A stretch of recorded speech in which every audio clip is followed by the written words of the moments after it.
السلام علیکم ورحمۃ اللہ وبرکاتہ۔ اردو شاعری کے مختلف ادوار، قسط نمبر 1، قلی قطب شاہ۔ قلی قطب شاہ سے اردو شاعری کے ادوار شروع ہوتے ہیں۔ زبان اردو کا پہلا صاحب دیوان شاعر محمد قلی قطب شاہ کو مانا جاتا ہے، جنہوں نے قریب 1,00,000 اشعار تخلیق کیے۔ ان کے دیوان میں مختلف اصناف سخن موجود ہیں۔ محمد قلی قطب شاہ کا بھتیجا، داماد اور جانشین محمد قطب شاہ بھی ایک صاحب دیوان شاعر تھا۔ قطب شاہی دور 1518 سے 1687 تک محیط ہے۔ اس دور میں حکومت کا دارالخلافہ حیدرآباد تھا اور پارسی کے ساتھ ساتھ دکنی اور اردو زبانیں ریاست میں بولی اور سمجھی جاتی تھیں۔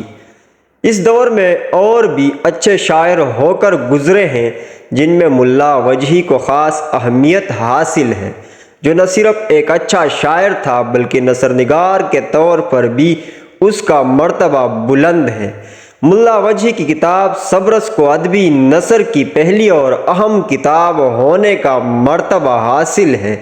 ملا وجہی نے بہت سی کتابیں تحریر کی تھیں، لیکن جو دستبرد زمانہ سے بچ کر ہم تک پہنچ سکی ہیں، ان میں قطب مشتری، تاج الحقائق اور سبرس ہے۔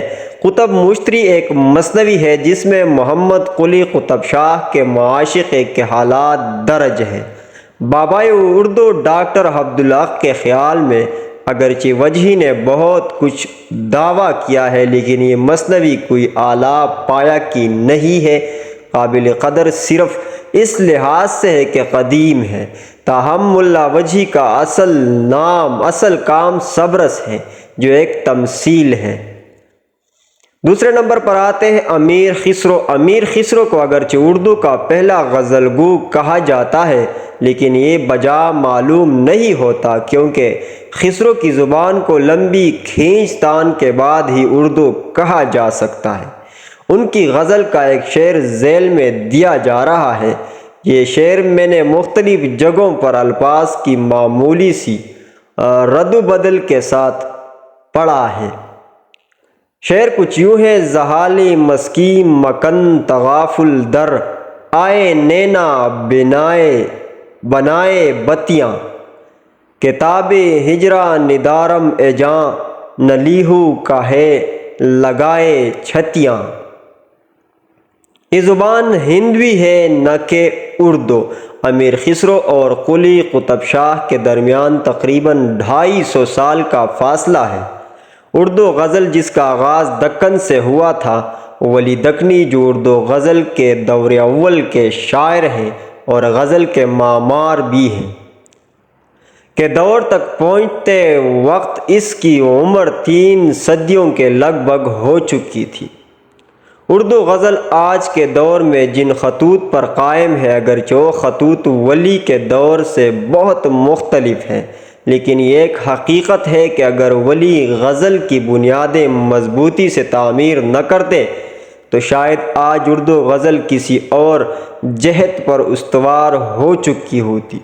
ولی کی غزل ہندی و فارسی عناصر کا ایک ایسا مرقع بن گئی جس میں دونوں زبانوں کی تمام تر خوبیاں موجود ہیں، اور جب اردو میں غزل اپنی پوری توانائی کے ساتھ لکھی جانے لگی تو بھی اس میں ولی کے انداز سے زیادہ انحراف نہیں کیا۔ تیسرا دور ولی دکنی سے شروع ہوتا ہے۔ ولی دکنی کا ایک شعر سماعت فرمائیے گا: ولی مجھ دل میں آتا ہے خیال یار بے پرواہ، کہ جیوں آنکھیاں منے آتا ہے خواب آہستہ آہستہ۔ ولی دکنی سیر و سیاحت کے شوقین تھے اور اسے علم حاصل کرنے کا بہترین ذریعہ مانتے تھے۔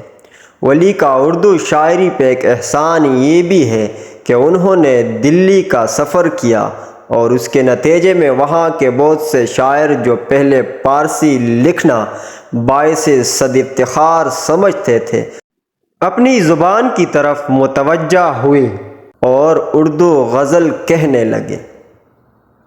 شاہ مبارک آبرو، شیخ شرف الدین مصطفیٰ خان، شاہ حاتم، شاہ تسلیم، سعادت خان رنگین، خان آرزو ان میں سے اہم نام ہیں۔ ان میں سے کچھ شعراء کا ذکر محمد حسین آزاد نے اپنی کتاب آب حیات میں کیا ہے۔